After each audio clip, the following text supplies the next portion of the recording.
When power and science fail in the face of an unexpected crisis, a silent figure emerges, carrying an ancient secret capable of changing everything forever. Rain lashed against the office windows on the 13th floor. Edward Sterling didn't even look outside as he adjusted the charts on his computer screen, the numbers dancing before his eyes with the precision of someone who knows every comma, every percentage, every cent at stake. The meeting with the Japanese investors was scheduled for 10 in the morning, and he couldn't afford to show any hesitation. In the business world, weakness was synonymous with defeat, and Edward did not know the bitter taste of that word. At 42, he had built a technology empire that rivaled the largest companies in North America.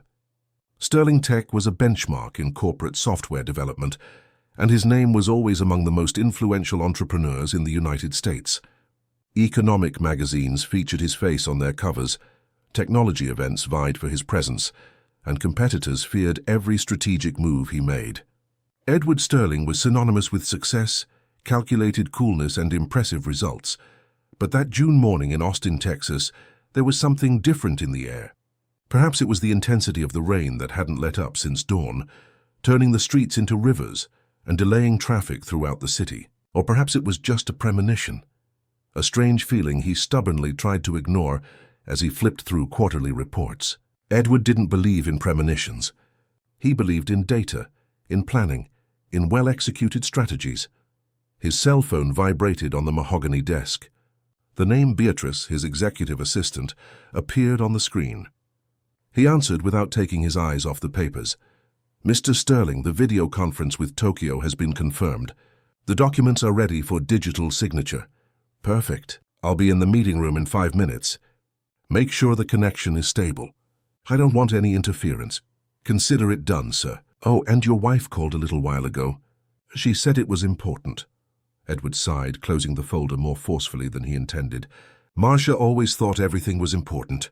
Since they separated 3 years ago, her calls were filled with demands about his absence in Clara's life, about how he prioritized work above all else, about how he was missing their daughter's best years. He knew she was right about some things, but he couldn't change. Work was his language, his refuge, the only place where everything made sense. "I'll call her later. Right now I need to focus on this negotiation." "Understood, Mr. Sterling." He hung up and stood adjusting his Italian tie in front of the mirror that covered half of the office wall.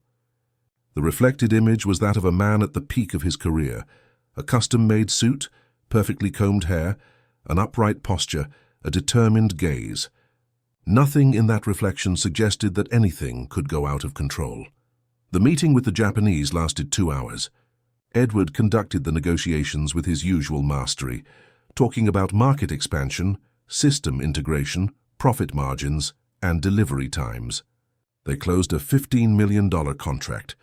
When he hung up the video conference, he allowed himself a brief smile of satisfaction. Another victory for Sterling Tech, another step climbed on the ladder of success. It was then that the office landline rang. The shrill sound cut through the silence of the room like a blade. Edward answered with his usual professional tone. "Mr. Sterling, this is Julia from your residence. You need to come home immediately. It's about Clara." His heart raced in a way it hadn't in years. Julia was the housekeeper of the mansion where he lived, a serious and composed woman who would never call him in the middle of the workday for anything trivial. "What happened? Is she hurt?" Julia's voice trembled slightly on the other end of the line. "She fainted, sir. She was playing in the living room and suddenly fell. We called emergency services. But with this rain, everything is complicated. Please come quickly." Edward didn't even wait for her to finish speaking. He hung up the phone, grabbed his jacket, and practically ran out of the office. Employees who crossed his path automatically moved aside, accustomed to his fast pace, but no one had seen that expression on his face before. It wasn't anger, it wasn't impatience. It was something close to fear. The rain continued relentlessly as he got into the car. The driver, Mr. Robert, already had the engine running, waiting for orders. Edward could barely articulate the words, "Home now, the fastest way." "Yes, sir." The journey that normally took 20 minutes stretched into an eternity of 40. The streets were flooded, traffic was stopped in several places, and every passing second increased the anguish growing in Edward's chest. He tried to call Julia again, but the line was busy. He tried Marcia's cell phone, but it went straight to voicemail.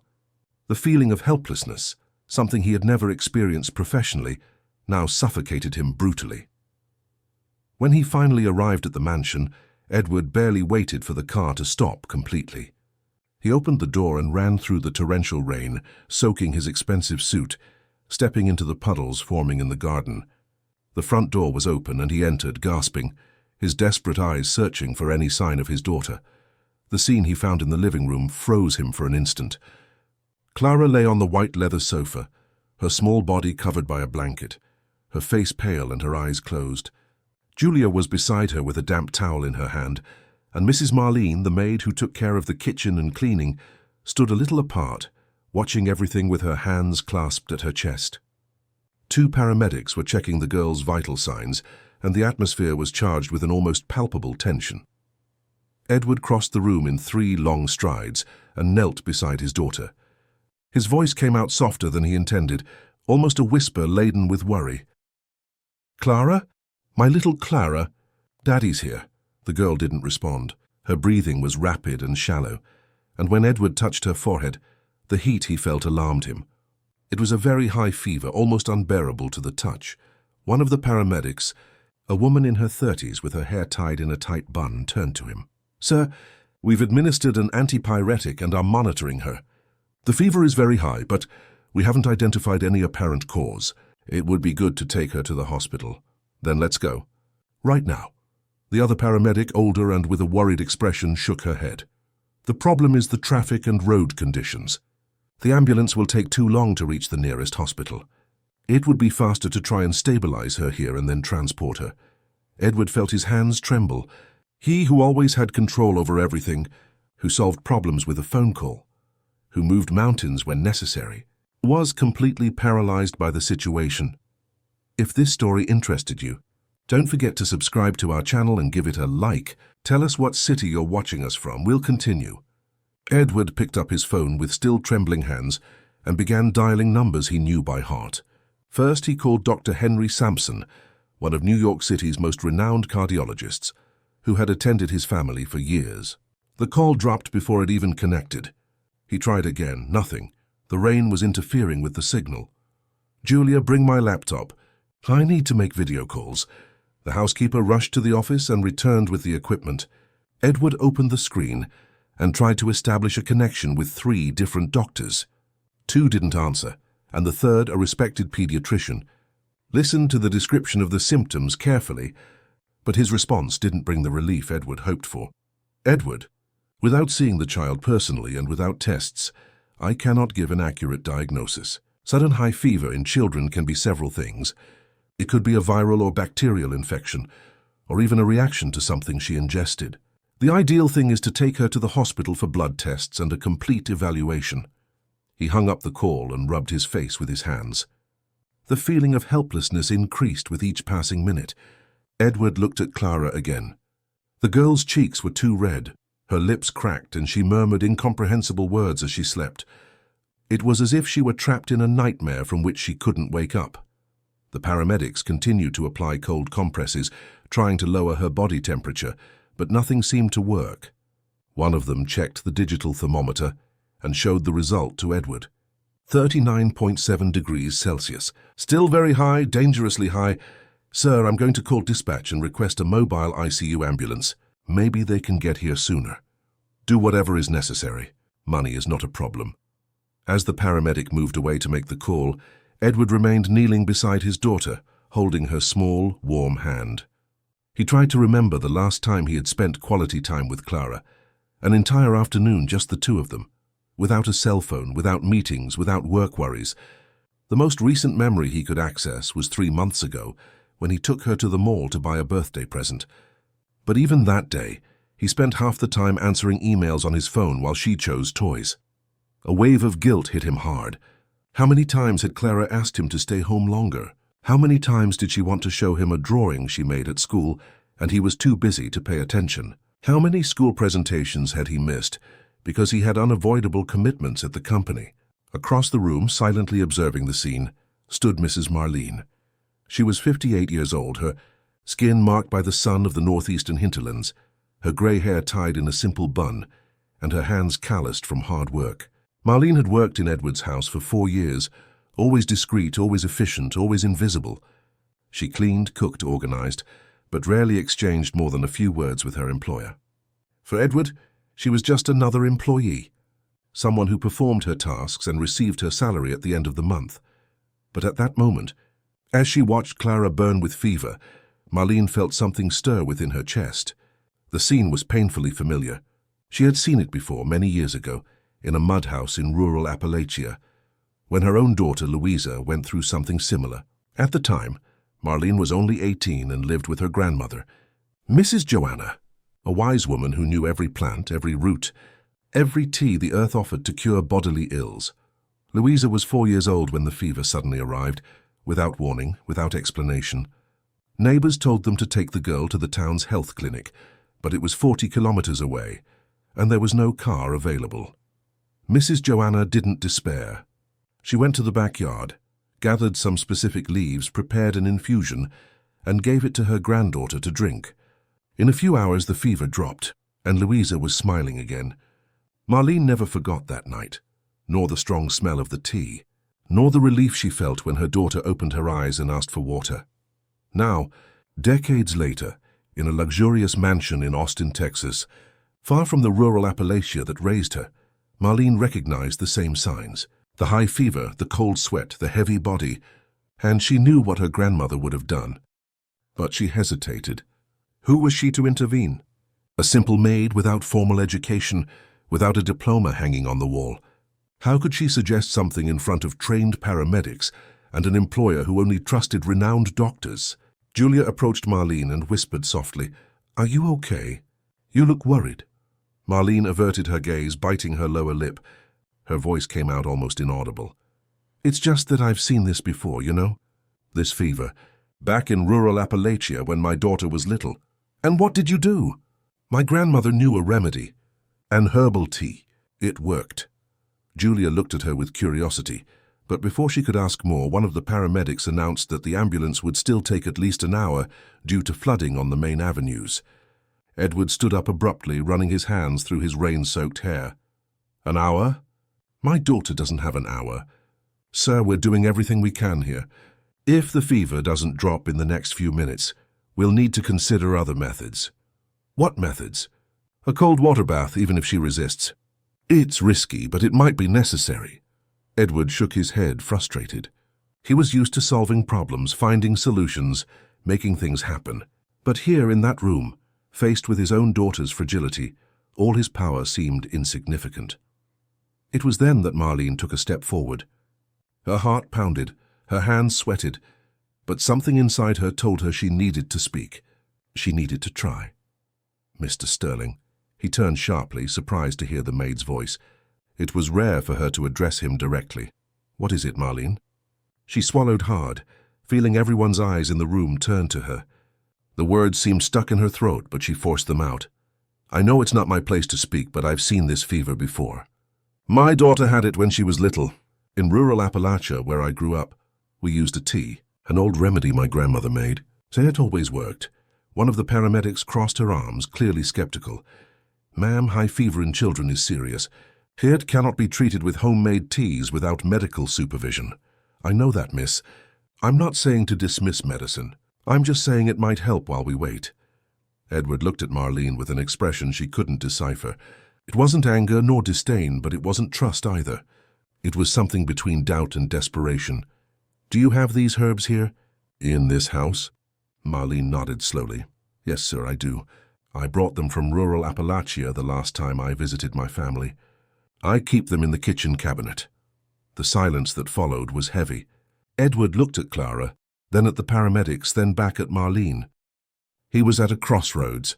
On one side, all logic, all training, all rationality, told him to wait for the ambulance and trust medical procedures. On the other side, there was a humble woman with sincere eyes, offering something that wasn't in any manual, but came from ancient wisdom, passed down through generations. The paramedics exchanged worried glances. One of them was about to argue against it, when Edward raised his hand, asking for silence. He approached Marlene, looking into her eyes for the first time in 4 years of living together. Edward's voice came out softer than Marlene expected, almost a whisper, laden with a vulnerability she had never seen in her employer. "Are you sure about this, Marlene?" "Absolutely sure."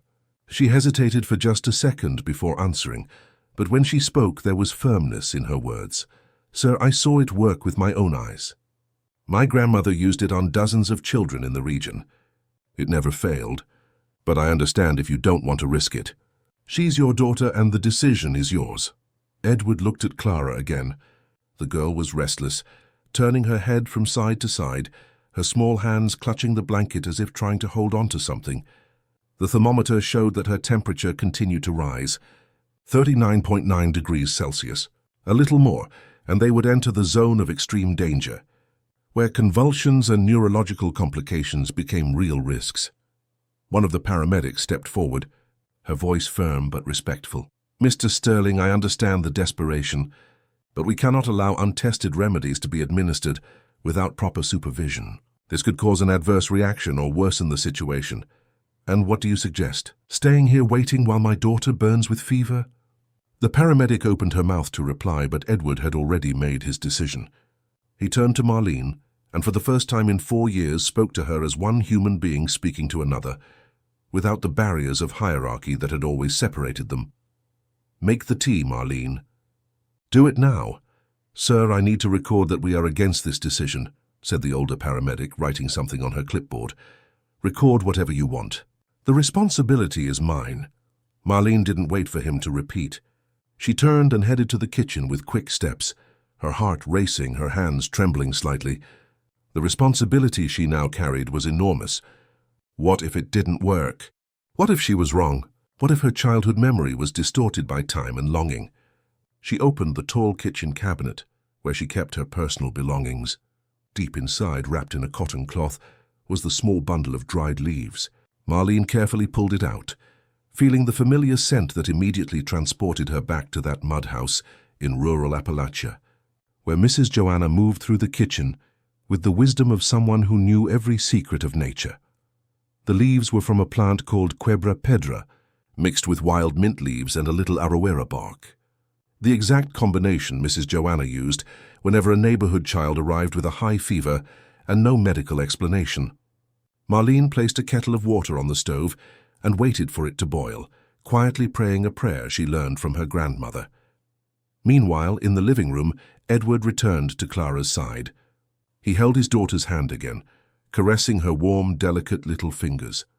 Julia approached and placed a hand on his shoulder, a simple gesture of support. "She'll be fine, Mr. Sterling. Marlene is a good woman. If she says it works, I believe her." He just nodded without taking his eyes off Clara. The paramedics continued to monitor her vital signs, but now there was a different tension in the air. It was no longer just concern for the girl, but also anticipation for what was to come. Would it be a mistake? Would it be a salvation? No one knew. In the kitchen, the water began to bubble. Marlene turned off the heat and added the herbs, letting them infuse for exactly 5 minutes, as her grandmother always said. It couldn't be more, it couldn't be less. The strong smell spread through the house, an aroma that mixed the bitterness of the leaves with the freshness of the mint. It was a smell that brought back memories of healing, of difficult nights that ended in relief. She strained the liquid into a white porcelain mug and held it with both hands, feeling the warmth pass through the ceramic. For a moment she hesitated. Was she doing the right thing? Was her memory deceiving her? But then she thought of Louisa, of her granddaughter who was now an adult and lived in Nashville, Tennessee, of how that tea had saved the girl's life decades ago. Marlene returned to the living room with the still steaming mug. All eyes turned to her. The silence was absolute, broken only by the sound of rain still beating against the windows. She approached Edward and extended the mug. "It's hot, sir. You need to give it to her little by little, with patience. Just a few spoonfuls at a time." Edward took the mug, feeling the warmth in his hands. He looked at the dark, greenish-brown liquid, and then at Marlene. There was something in her eyes that reassured him. It wasn't arrogance, it wasn't absolute certainty, but it was genuine faith. The faith of someone who has seen miracles happen in the hands of those who know the earth and its gifts. He knelt again beside Clara and brought the rim of the mug to the girl's lips. She frowned at the strong smell, instinctively turning her head, but Edward gently insisted. "Clara, my love, Daddy needs you to drink this. It will help you get better." The girl, still semi-conscious, opened her lips slightly. Edward tilted the mug and let a few drops trickle into her mouth. Clara made a face and tried to spit it out, but he continued patiently, putting in a few more drops, then a little more. Marlene knelt on the other side, whispering words of encouragement. "That's it, little one. Just a little more. You're strong, you can do it." The paramedics watched in silence, one of them with her arms crossed in clear disapproval, the other with a more neutral expression, just mentally registering everything. Julia stood near the door, her hands clasped in prayer. Gradually, spoonful by spoonful, Clara ingested the tea. Her face remained contorted by the bitter taste, but she didn't completely reject it. It was as if somewhere deep in her feverish consciousness, she knew it was important, that it could help her. When half of the mug was consumed, Edward stopped and looked at Marlene. "Is that enough?" "For now, yes, sir." "Now we need to wait. It might take a while." "How long?" "Half an hour, maybe an hour. It depends on each person." Edward nodded and placed the mug on the coffee table. He went back to holding Clara's hand and closed his eyes for a moment, trying to control his breathing. Never in his life had he felt so much fear. Not when he closed his first big contract and risked all the company's capital. Not when he faced an attempted corporate takeover that almost removed him from Sterling Tech's command. Nothing compared to the terror of losing his daughter, of seeing her there so small, so fragile, so beyond his reach. Marlene slowly stood up and took a few steps back, returning to her discreet corner near the wall. But Edward stopped her. "Marlene, stay here, please." She paused, surprised, and turned to him. "Sir?" "Stay nearby. You know more about this than anyone else in this room right now." The maid hesitated, but then walked back and sat in a nearby chair, keeping her eyes fixed on Clara. The rain outside seemed to have lessened a bit, or perhaps it was just the impression caused by the dense silence that filled the room. The clock on the wall read 12:15. Time seemed to have stopped, each second dragging like an eternity.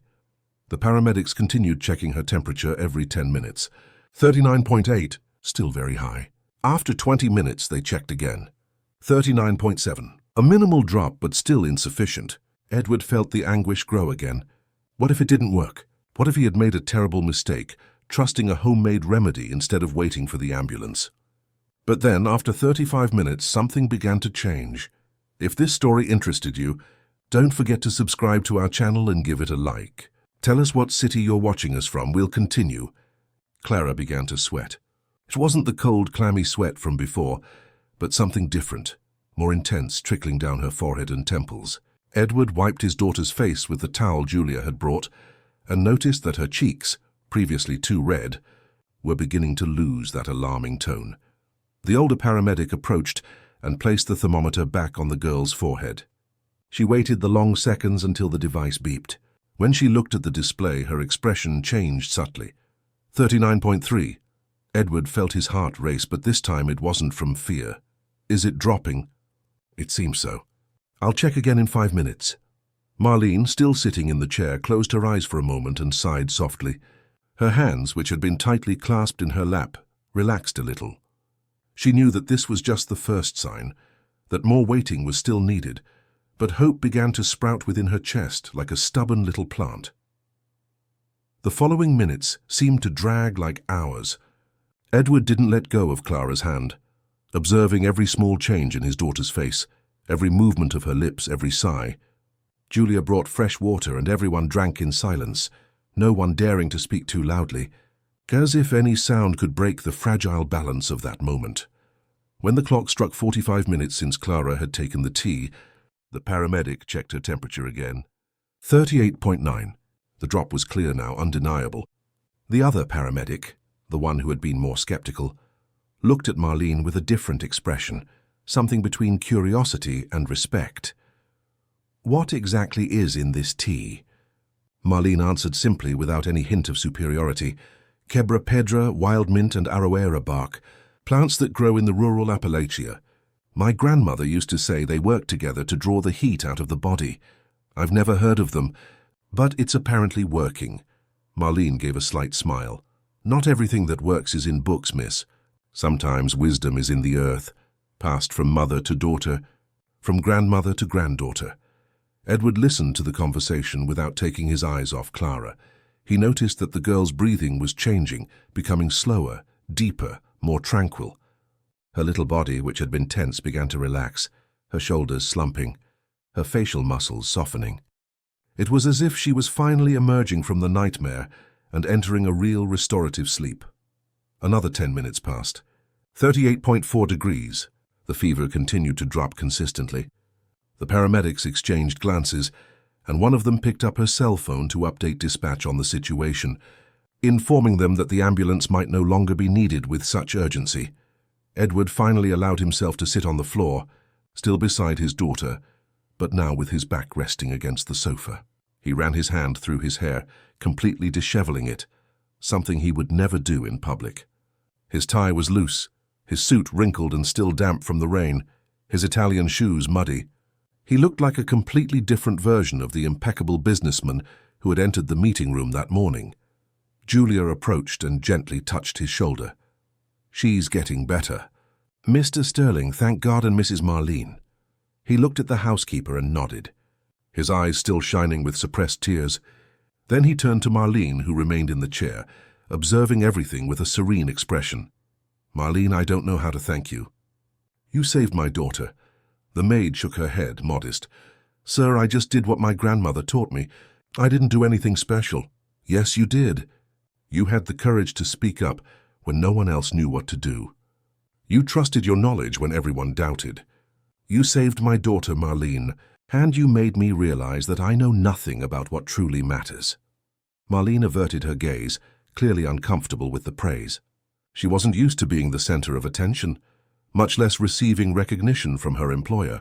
For 4 years she had worked in that house like a shadow, performing her duties without expecting anything beyond her salary at the end of the month. An hour after taking the tea, Clara's temperature was 37.8 degrees Celsius, almost normal. Then, like a silent miracle, the girl opened her eyes, first slowly, blinking against the light of the room, confused about where she was and why everyone was looking at her so intently. "Daddy?" Her voice came out weak, hoarse, but it was the most beautiful voice Edward had ever heard. He quickly stood up and knelt beside her again, holding her little face with both hands. "I'm here, my love. Daddy's here. What happened? Why is everyone looking at me? You weren't feeling well, Clara, but now everything is fine. You're getting better."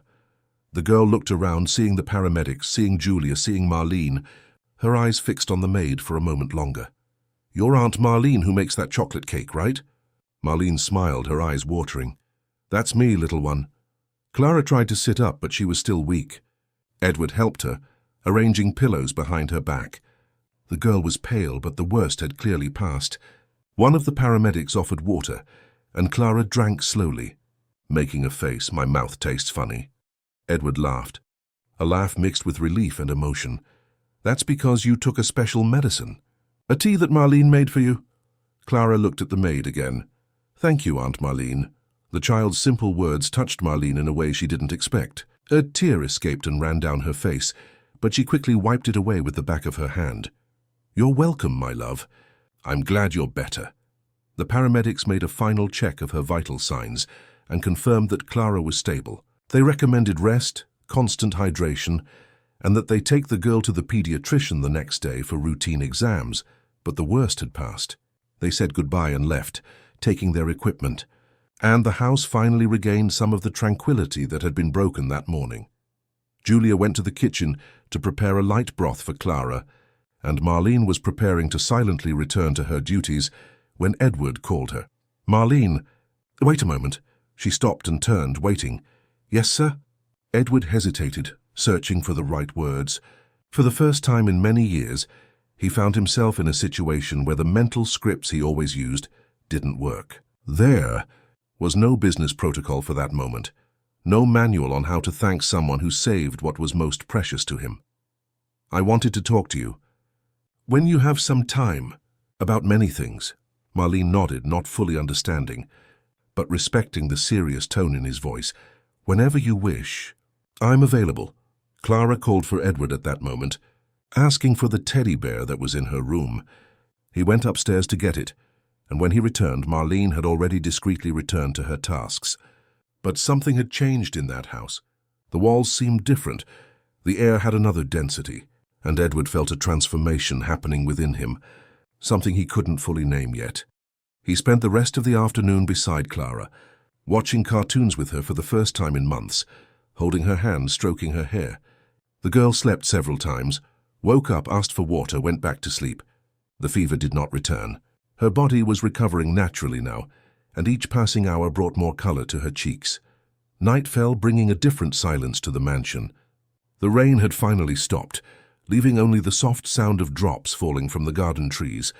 Clara slept deeply in her room, her temperature completely normalized and her breathing peaceful.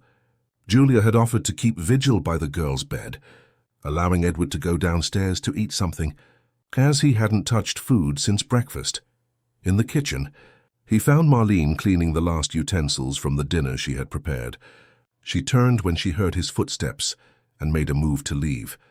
But Edward raised his hand, asking her to stay. "Marlene, I need to talk to you, seriously." She dried her hands on her apron and nodded, still a little shy. Edward pulled a chair from the table and gestured for her to sit as well.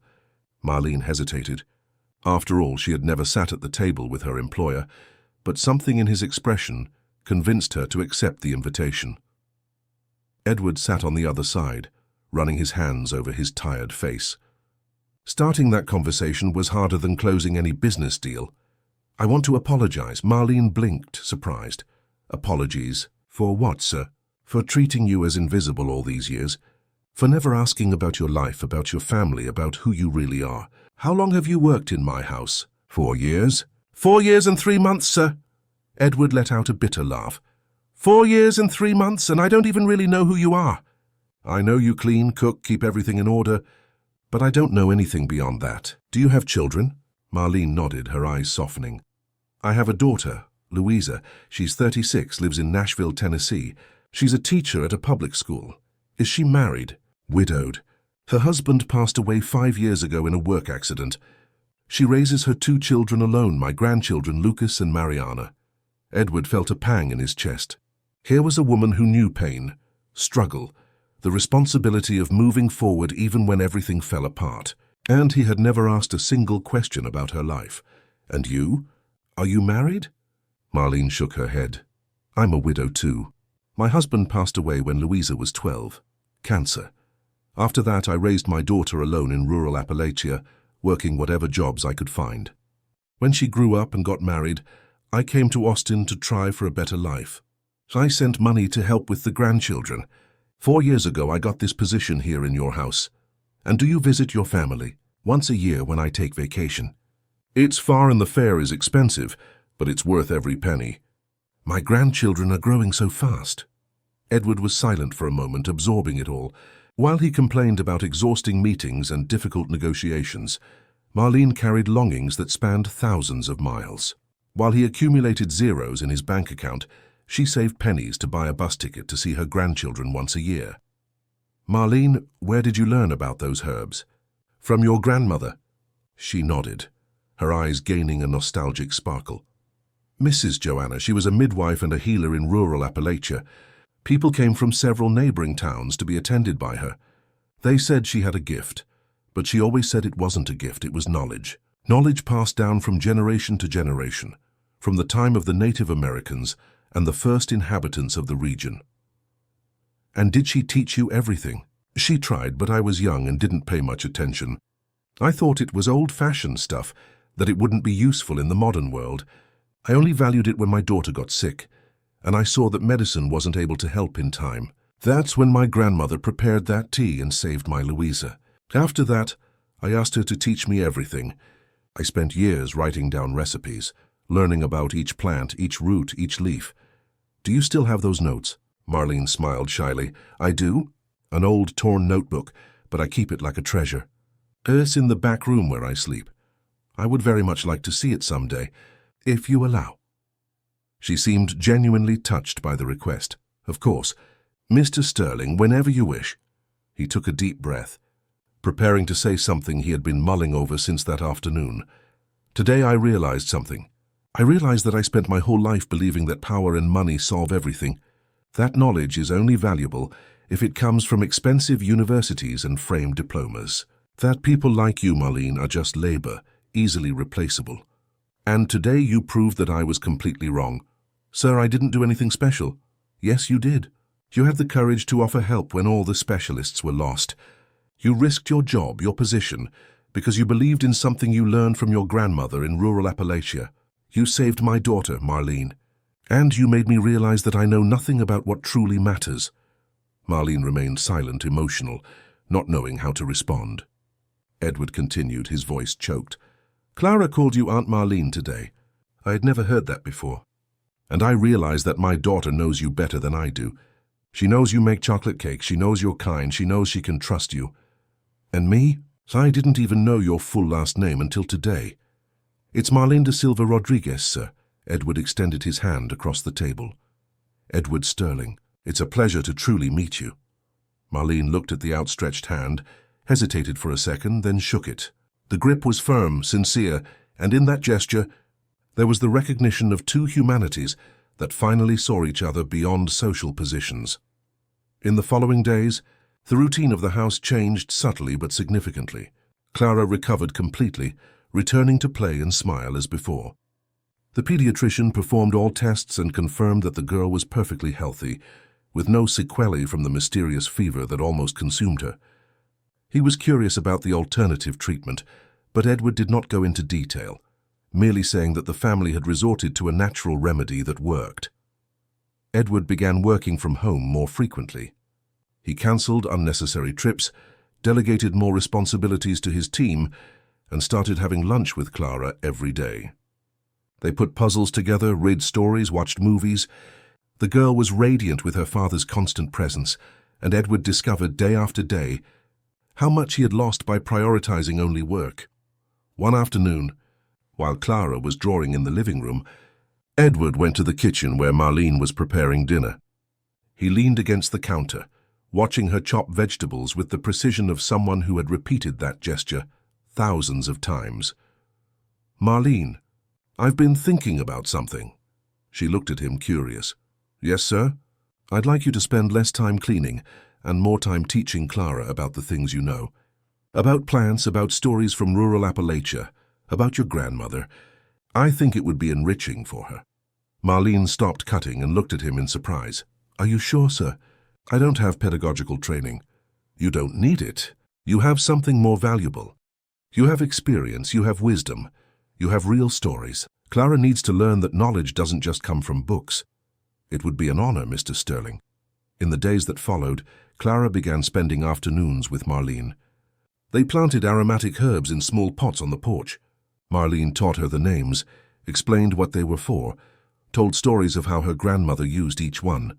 Clara was fascinated, asking questions non-stop, her eyes shining with curiosity. Edward observed from a distance, working on his laptop, but always attentive to the laughter and conversations coming from the porch. For the first time in years, he felt that his house was truly a home, not just a place where he slept between work commitments. One evening, after putting Clara to bed, Edward returned to the kitchen where Marlene was putting away the last dishes. He carried a folder of documents. Marlene, I need to make you a proposal. She turned, wiping her hands. Marlene approached, drying her hands on her apron. With that attentive and respectful expression she always maintained in front of her employer, Edward placed the folder on the table and gestured for her to sit. This time Marlene didn't hesitate as much, already getting used to those conversations that had become more frequent in recent weeks. Marlene, I've been thinking a lot since that day. The day Clara got sick and you saved her life. And I realized something important. Something that completely changed the way I see the world. She waited in silence, her hands clasped in her lap. Throughout my life, I built a career based on data, on technology, on innovation.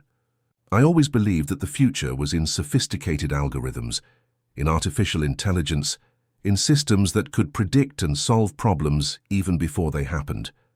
I spent millions developing software that promised to revolutionize entire industries.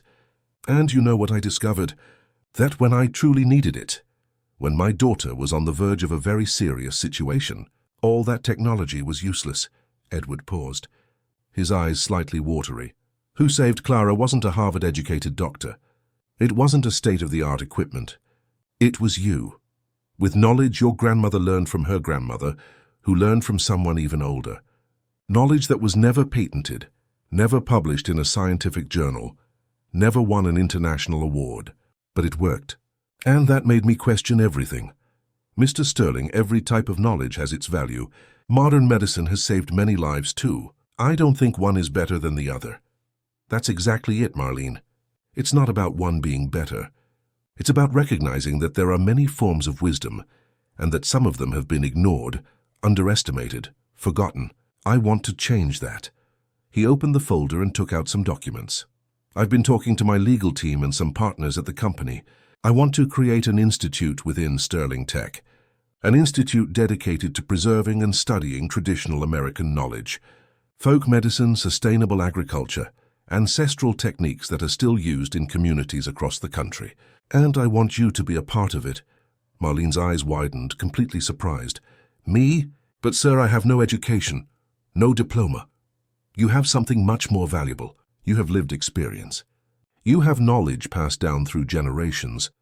And more importantly, you have credibility. You prove that you know what you're talking about.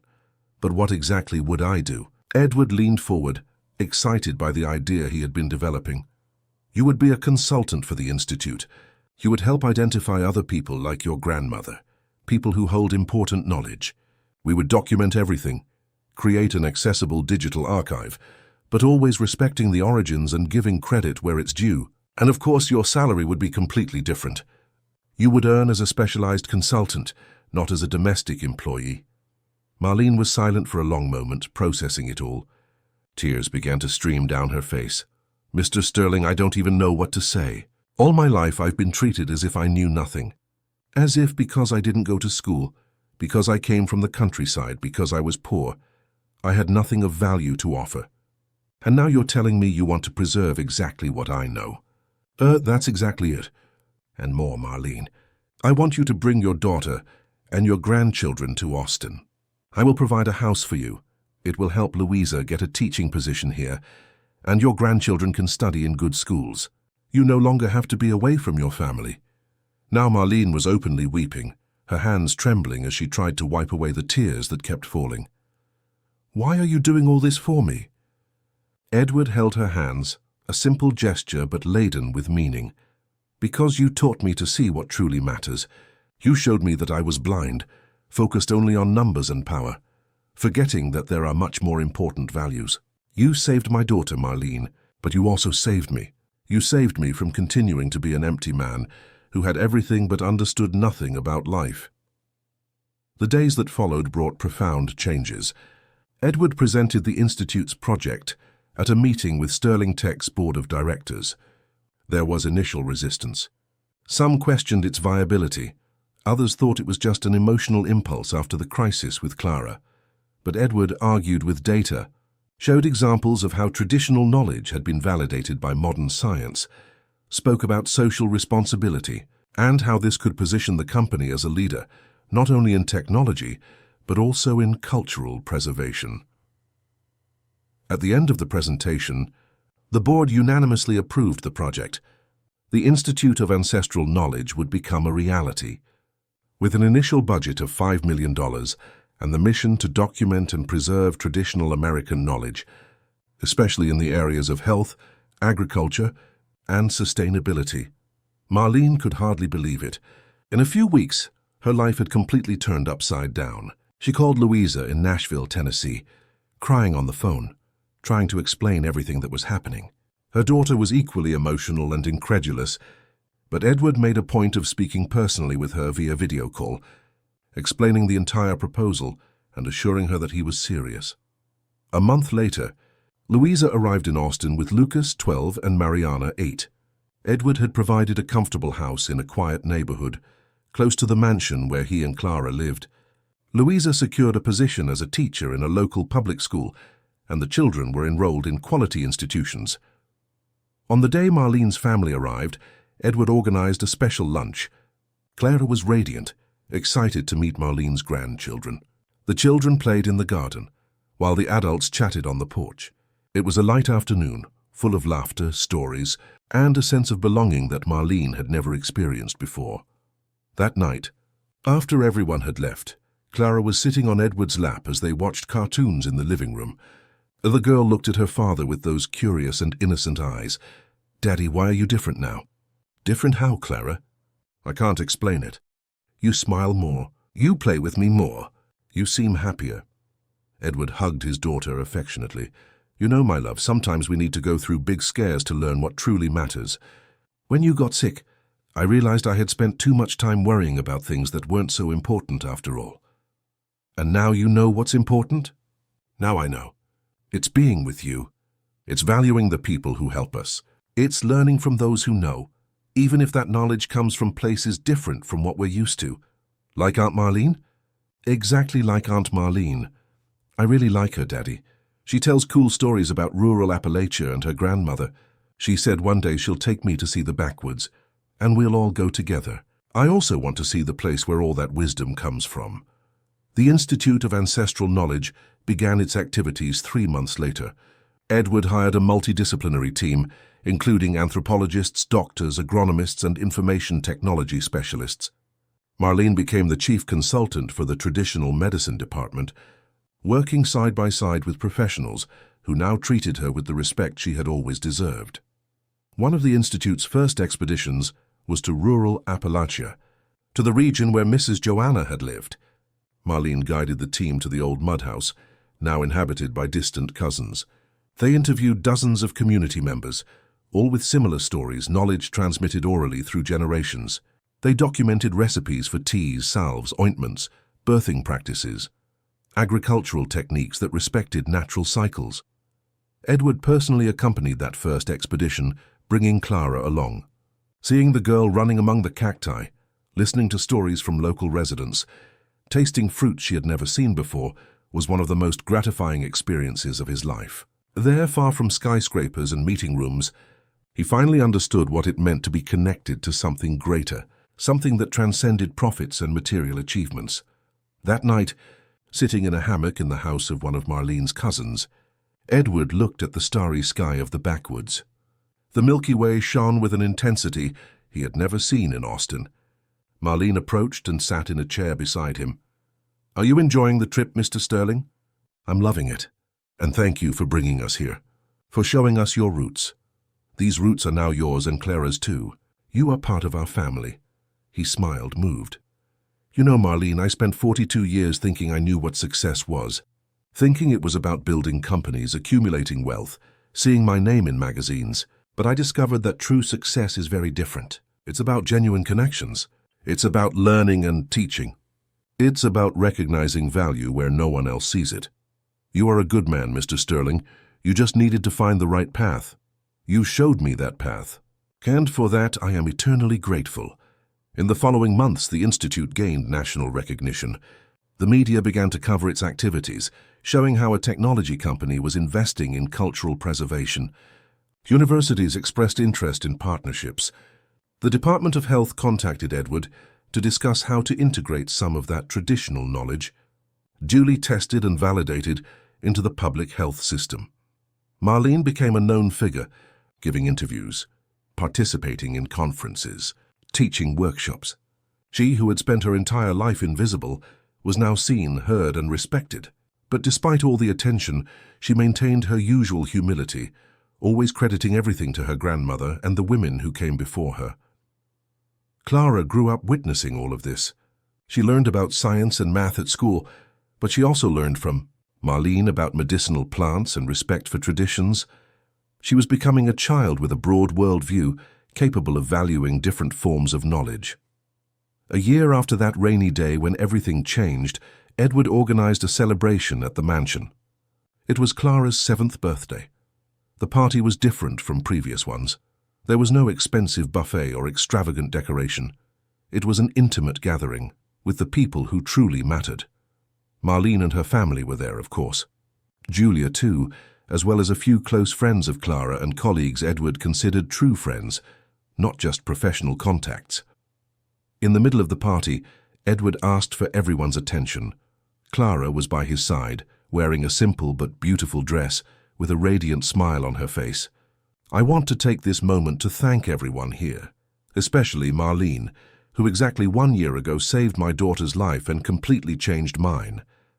Marlene, you taught me that a person's true value is not in diplomas or bank accounts, but in character, in lived knowledge, in the courage to act when necessary."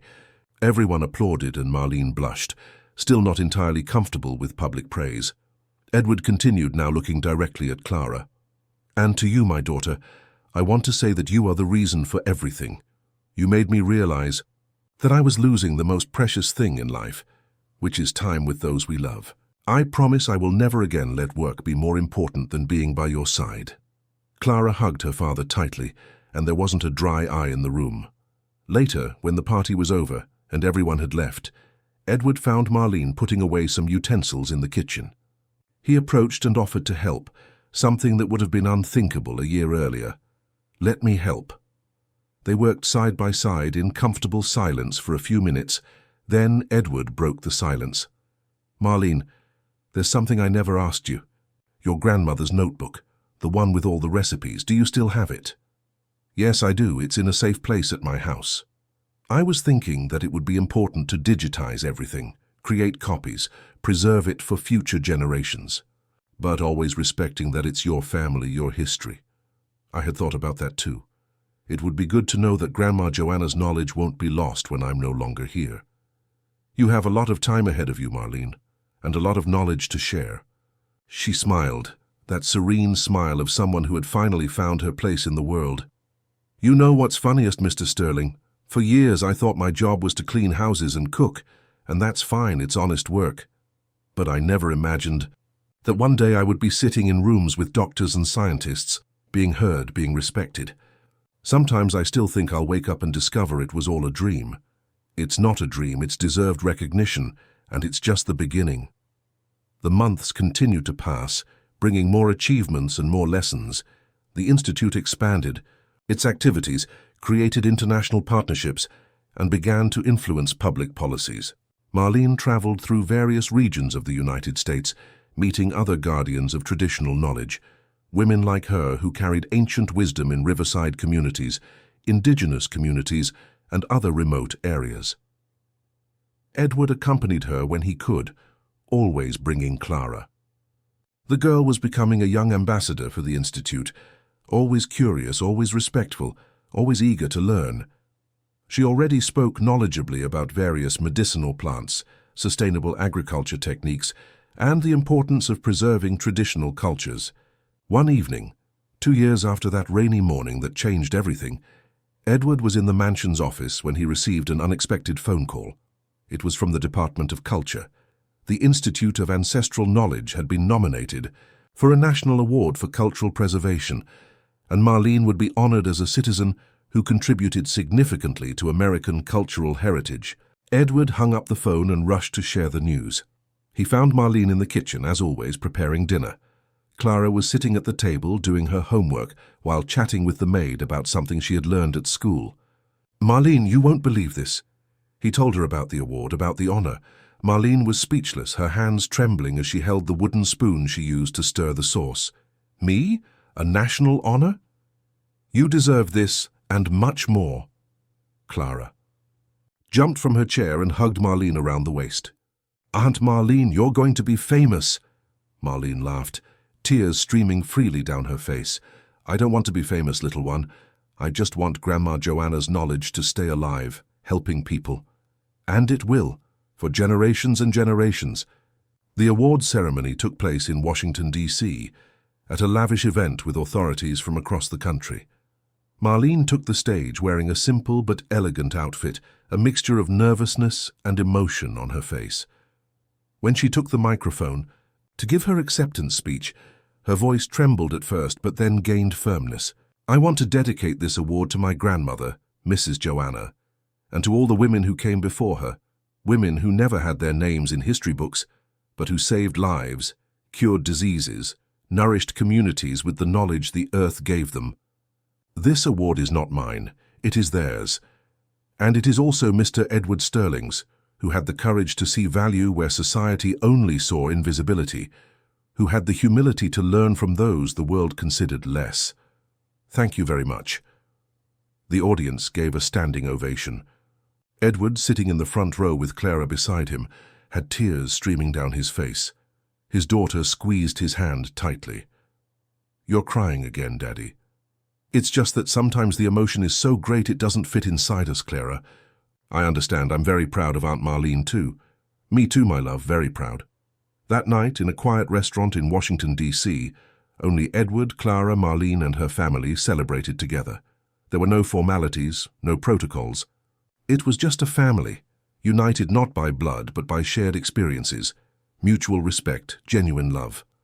Lucas, Marlene's oldest grandson, now 14, raised his glass of soda. A toast to Grandma Marlene, who showed everyone what we already knew, that she's amazing. Everyone toasted, laughing and talking late into the night. When they returned to Austin, life resumed its new normality. A normality where Edward worked fewer hours but with more purpose, where Clara grew up surrounded by love and multiple forms of knowledge, where Marlene was no longer the invisible maid, but a respected consultant, a present grandmother, a woman who finally had the recognition she always deserved. 3 years after that rainy day, Edward was sitting in the mansion's garden, watching Clara play with Lucas and Mariana. Marlene approached and sat beside him on the wooden bench, enjoying the afternoon sun. "I never properly thanked you, you know." "For what, Mr. Sterling?" "For saving me. Not just saving Clara, but saving me too." Edward looked at her, and Marlene saw in his eyes the profound sincerity of someone who truly understood the weight of the words he was saying. "I was an empty man, Marlene. I had everything and had nothing. You showed me that there's a whole world of value beyond what I knew. You taught me about humility, about respect, about recognizing greatness in people society insists on making invisible." Marlene placed her hand on his, a maternal gesture. "We just found each other's path, Mr. Sterling. I also learned a lot. I learned that I don't need to hide, that my knowledge is valuable, that I can occupy spaces I never imagined possible." They sat there in silence, watching the children play, the sun beginning to set on the horizon, painting the sky in orange and pink hues. It was a simple but perfect moment. The story of Edward and Marlene became known throughout the United States, not because he was a powerful businessman, but because it represented something greater, a necessary transformation. It represented the recognition that there are multiple forms of intelligence, multiple ways to contribute to the world. It represented the breaking of social barriers that for so long separated people who had much to learn from each other. The Institute of Ancestral Knowledge continued to grow, always faithful to its mission of preserving and valuing traditional knowledge. Marlene remained as chief consultant, but also began to train others, teaching not only about plants and remedies, but about the importance of listening, respecting, and learning from those whom society often ignores. Clara, now 10 years old, already said that when she grew up she wanted to work at the Institute. She wanted to continue the work her father and Aunt Marlene had started. She wanted to be the bridge between different worlds, different forms of knowledge. And Edward? Edward became a different man. He was still CEO of Sterling Tech, still closed big deals, still respected in the business world, but now there was something more. There was purpose, there was consciousness, there was humanity. He learned that true power is not in dominating, but in elevating. It is not in accumulating, but in sharing. It is not in being seen, but in truly seeing others. And it all began on that rainy morning in Austin, Texas, when a little girl fainted, when conventional medicine had no answers, when an invisible maid had the courage to offer a tea made with dried leaves and ancestral wisdom. Sometimes the greatest miracles come from the most unexpected places. Sometimes the greatest lessons come from the people we least expect. And sometimes you have to lose control of everything to finally find what truly matters. End of story. Dear listeners, we hope the story of Edward, Clara, and Marlene has touched your hearts. May it have made you reflect on the invisible people around you, those who deserve recognition, respect, and gratitude. To continue this emotional journey, We have prepared a special playlist with equally captivating stories. Find it here by clicking to your left. If you enjoyed this story, don't forget to subscribe to our channel and give the video a like. Every day we bring unique narratives that explore the complexity of life, that make us question our values and recognize the humanity in every person. Don't miss our next content. We await you in the comments. We want to know what you thought of this story and what reflections it awakened in you. Until the next story.